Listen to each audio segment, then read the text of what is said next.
DJ सुमन Malangia. DJ सुमन मलंगिया। तोरे चलते अभी आप सुन रहे हैं सुमन मलंगिया एंटरटेनमेंट के माध्यम से।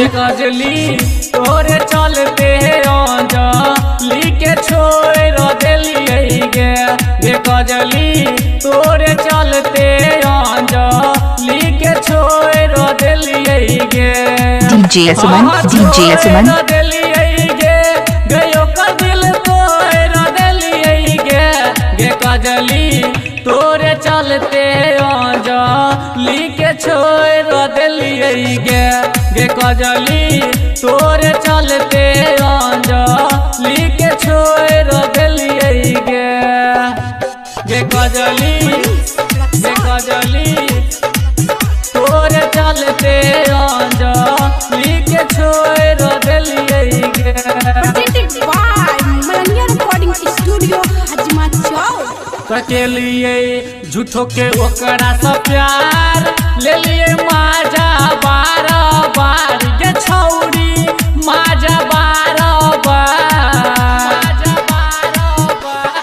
के लिए झूठो के ओकरा से प्यार ले लिए माजा बार बार गे छौरी, माजा बार बार तो दिलिए प्यार में धोखा ओकरा सब को दिलिए गे कजली, तोरे चलते लिखे छोड़ दिलिए गे डीजे सुमन। कजली, गे कजली, तोरे चलते लिखे छोड़ दिलिए गे।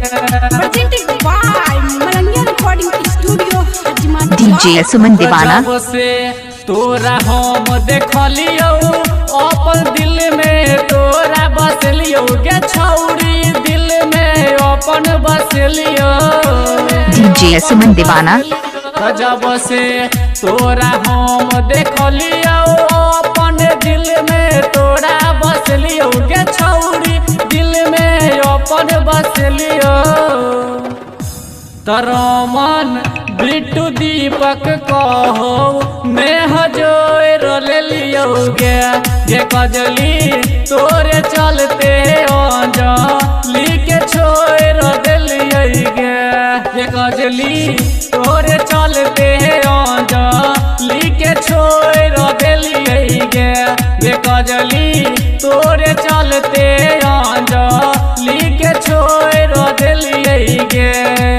हाँ छोड़ दिलिए गयो का दिल तोड़ दिलिए गे कजली, तोरे चलते लिखे छोड़ दिलिए गे कजली, तोरे चलते डीजे सुमन। डीजे सुमन। डीजे सुमन मलंगिया मधुबनी। डीजे सुमन दीवाना। डीजे सुमन नंबर 88 82 मोबाइल नंबर 88 82 45 23।